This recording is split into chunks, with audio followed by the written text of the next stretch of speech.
Now for more on Antony Blinken's Kenya trip, we can now cross live to Nairobi and join our Rise East Africa correspondent, Mark Bichachi. Mark, I want to say thank you for joining us here on Newsday this afternoon. Now tell us what Antony Blinken has been doing so far since he landed in the Kenya capital. Well, he's right now scheduled to be meeting with the president. That meeting is ongoing.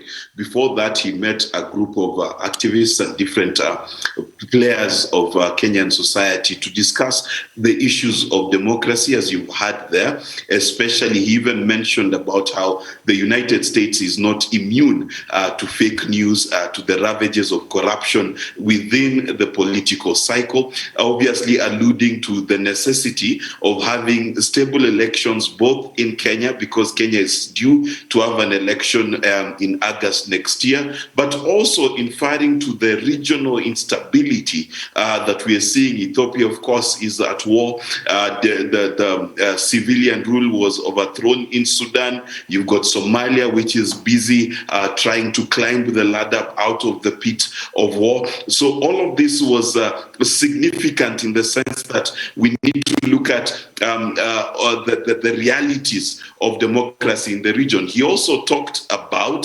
the COVID pandemic, the need for us to work together, the climate crisis as well.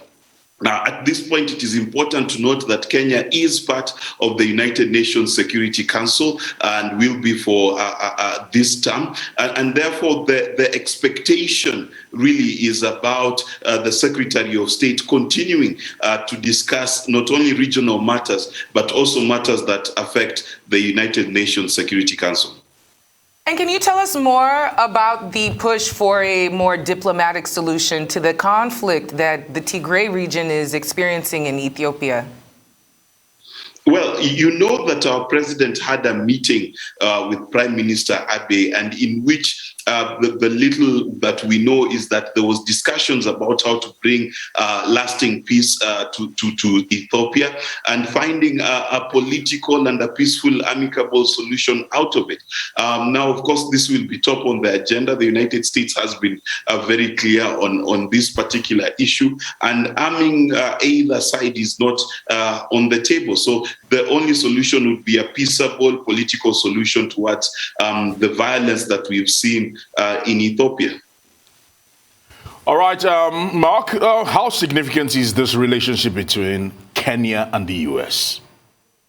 Well, it's so significant because, number one, you know, Kenya is a developing country. It stopped being a least developing country, and therefore its access to the American market, especially Kenyan textiles, which are now the third largest export from the country, is mostly towards the United States. And Kenya has been pushing for a return to negotiations with the United States so that by the time the AGOA framework ends, Kenya will have an agreement with the United States. So that is number one. Number two, Kenya, of course, is looking for allies to support it in its stance based on the ruling of the International Court based on our maritime border with Somalia. So this is significant in the sense that the most powerful nation in the world is having talks with our president and our leadership.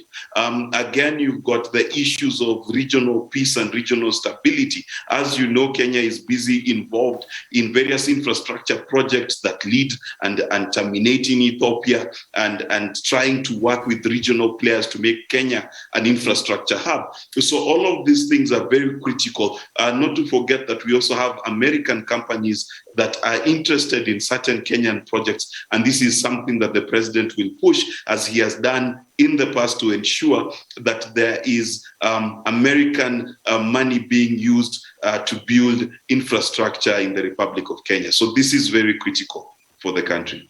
Well, thank you so much, and thank you for your analysis of that, Mark Bichachi, our Arise news analyst in Kenya.